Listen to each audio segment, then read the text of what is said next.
21-point lead. This was just the second time in his playoff career that he went an entire fourth quarter and scored 0 points. After the game, he got into it with a critical Cavs fan on his way to the post-game press conference, and he wasn't too happy in his post-game press conference with a reporter either. Take a listen. You said, it was just your game. Couldn't get into a rhythm tonight. Is that what it was, based on their defense, or just not feeling it, or what? No, it was just pretty poor.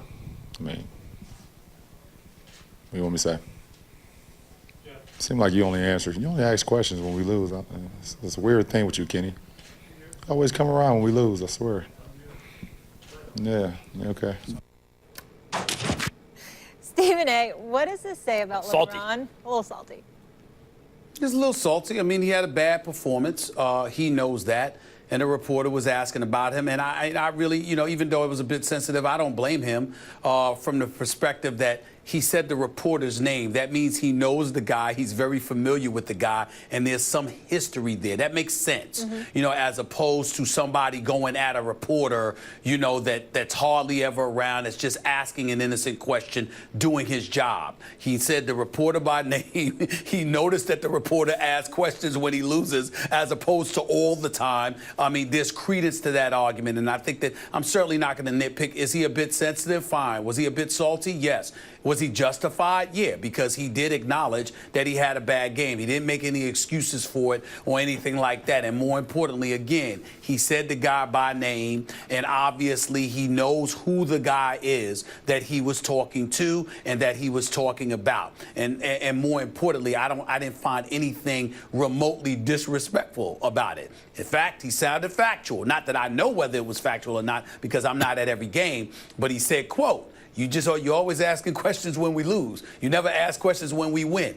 Well, that's a direct comment to a reporter that clearly he has some history with. I don't think it's for us to nitpick in that regard, even though it was a bit salty and a bit sensitive. The bottom line is it was justified in this particular situation as far as I'm concerned, and I don't have a problem with it at all.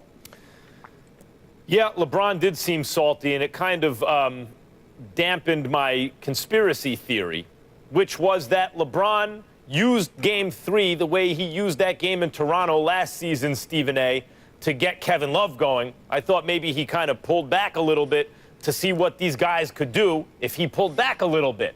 But his mood seems to argue that, no, there's no conspiracy here. There's no, intentional LeBron James bad game here. He really just had a bad game and is therefore salty about it, unless what he's upset about is that his guys couldn't get it done without him really dominating the ball. And what it makes me realize, Stephen A., is the fact that I even entertain those kind of thoughts as it relates to LeBron James, that I would entertain that he would sacrifice, whether or not it's true, is not even important, but just the fact that I would entertain, and I'm sure I'm not the only one, the idea that maybe he'd sacrifice a playoff game to get a team going because he's really aiming for the Warriors in the finals. He knows he's got to have his crew with him. It says so much about LeBron.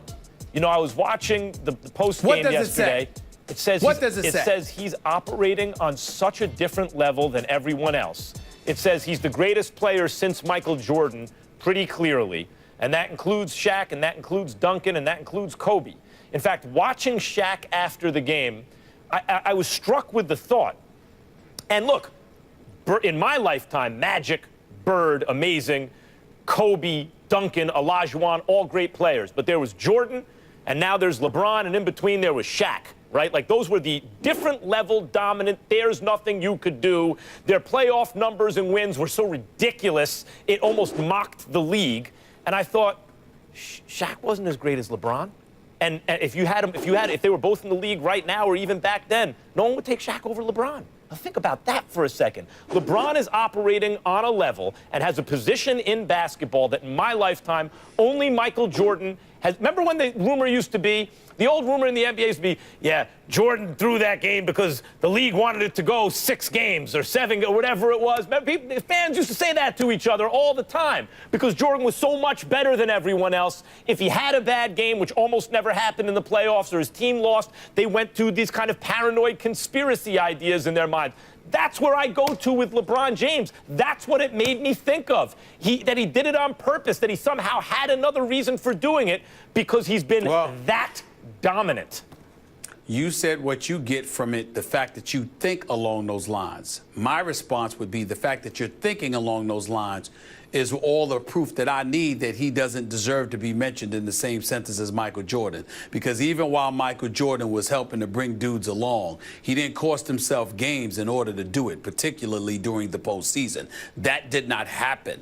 And you got to remember the competition that he was going up against was considerably stiffer than what we're witnessing the Cavaliers and the Golden State Warriors go through. So in that regard, I veer left on that. I'm not saying that's how I was thinking. I'm saying if anybody is thinking like that, that's all the proof that you need not to be mentioning LeBron in the same sentence as Jordan, because that's not something I got from watching Michael Jordan. I didn't get a guy that was willing to sacrifice games to bring dudes along. I saw a guy that was willing to sacrifice moments, particularly in the first half, trying to get you going. But when it was time, he's like, give me the damn ball. Let's end this now. Only thing is, if you recall last season, the Golden State Warriors were heavy favorites to win the whole thing. They just won 73 regular season games. And they would have won in 5. And, woulda, coulda, shoulda. LeBron, I still believe, sacrificed the game in Toronto. It's not that he's trying to lose, although that may wind up being the best thing for them.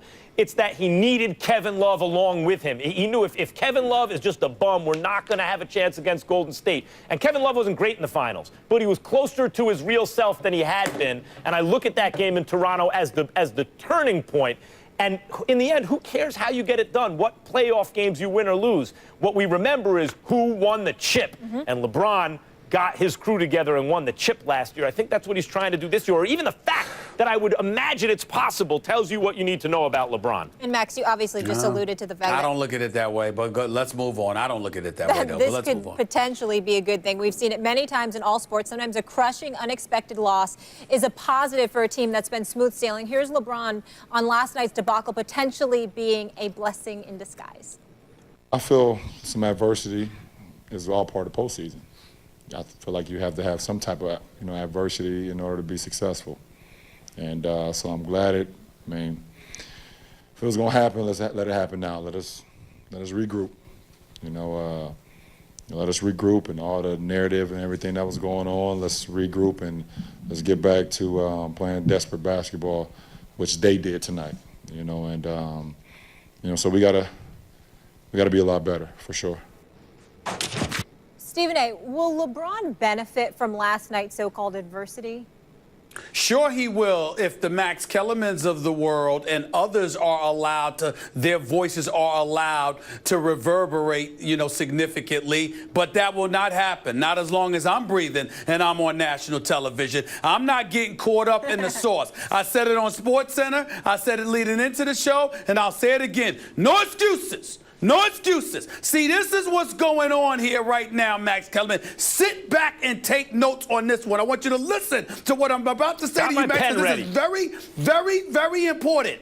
LeBron James losing the game, and I'm not talking about him. I'm not talking about what's in his mind. Careful, I'm saying the pundits out there. I'm saying the pundits out there. LeBron James losing this game, but the Warriors being a well-oiled machine is ample evidence that Golden State is the prohibitive favorite. They're on another level. The Cavs are on here. They're not quite there. So what does that enable LeBron James and the Cavaliers to do? Play with house money. Because guess what? Nobody's expecting us to win anyway. We're the underdogs. We're playing with house money. We're the reigning defending NBA champions, and nobody's barely talked about us throughout the season. All they've been talking about is Golden State because of Steph Curry, because of Klay Thompson, because of the Splash Brothers, because of Draymond Green, because of Kevin Durant, the second and third best player in the world, coming to Golden State. Everybody's talking about Golden State. Nobody's talking about us. So guess what? We're good. LeBron James is absolutely sensational under those conditions. Damn it, that ain't good enough for me. I want the pressure. I want the pressure on him. I want the pressure on everybody. And let's find out who shows up. I'm not falling for the okie doke. That's not happening with me. I want to see LeBron James with the pressure on his shoulders, just the way it was with Boston years ago, just the way it was in that Game 7 against San Antonio and games in between. I want that same amount of pressure in this finals matchup. I'm not getting caught up because one game he looked subpar. He's the best player in the world. It's a bad game. It happens. It's no big deal. This is not a reason to diminish the significance of the Cleveland Cavaliers to get them to the point where they get to play with house money, Max. Oh, no. You got to show up because you say you're the best player in the world. We say you're the best player in the world. And there's somebody on the other side named Kevin Durant, loaded with the best shooting backcourt in history, that is expected to be waiting for you. What y'all gonna do? That's what this finals is about. That's what I want to see. No excuses. No excuses.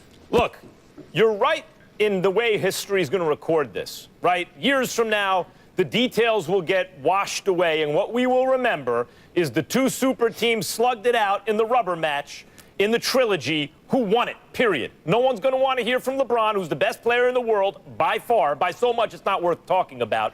Who is crewed up with by so much, Stephen A. That's not true. By the way, not by that far. He is that much better than Kawhi Leonard. No, Kawhi is nowhere in the ballpark. I love Kawhi, but no, LeBron's in a class by nowhere in the himself. ballpark. No, not with LeBron. Okay. LeBron won, and Kawhi 2. Hold on. Kevin Durant, nowhere in the ballpark. No, LeBron 1 through 10. Kawhi 11, Durant. So 12, LeBron is in outer space, 11, right? and these dudes are I just want to make sure I'm clear. So LeBron is in outer space, and these in various galaxies, Stephen, and these dudes are just stuck on planet Earth, right? Correct. This tape might come back to haunt you. Now, my Lord. Look what's happened. Your basketball card just stripped. So what happened is, he not only beat the 73-win Warriors last season, the winningest regular season team ever, but that 73-win team got better. Now, I know they only won 67 games, but let's face it, you win 73, you also got a little lucky. They also pursued the record to their detriment in the playoffs eventually, right? I think we all acknowledge that, including Steph Curry playing overtime and getting hurt and the whole thing and being compromised, all that stuff. They actually won 67 games this year, meaning that last year wasn't a fluke, and they got better because they replaced Harrison Barnes with Kevin Durant, because you could talk about them not having the bigs anymore, but what Bogut showed up in the playoffs last year. Festus Ezeli was as bad a player as you ever want to see in the finals. Pachulia and McGee are playing way better than Festus Ezeli played in the finals. That was one of the all-time most disgraceful performances by a big in the history of the playoffs. So, in fact, they didn't get weaker where people felt they got weaker, and they got much stronger in an area where they were already pretty strong. So is LeBron the underdog here? Damn right he's the underdog. What are you reading, Stephen A.? I just read all about it. Stephen A. takes it out. I just had to distract myself from the dribble that's coming out of his mouth. You know, LeBron James is on another world. Yep. LeBron James is out of this world. Right. Kawhi Leonard, LeBron James, Anthony Davis. Nobody is in the stratosphere. But at the same time, you're acting like the pressure's not the same. The pressure should be there. You would like it to be the same. No excuses. You would like it to be the same. No and by the way, excuses. None. You pointed out already. When did LeBron James choose to have a bad game? Up 2-0 at the time against a team that they crushed by an average of like 40 points on the road. So he chose to have a bad game. So he if you're going to have a bad game in the playoffs, do it then. No, I'm just saying he chose. Yeah, you it say was good he chose. timing. Yeah. Yeah, chose. Yeah. So in other words, he chose to just have 11 points. He chose to just have 6 turnovers. He spoke about urgency. He wasn't playing with urgency. He needed a little adversity in his life. All right, let's leave it there. When we come back, switching gears a little bit from what we know, LeVar Ball wasn't a problem with coaches at UCLA. So please tell me why the Lakers are inquiring about his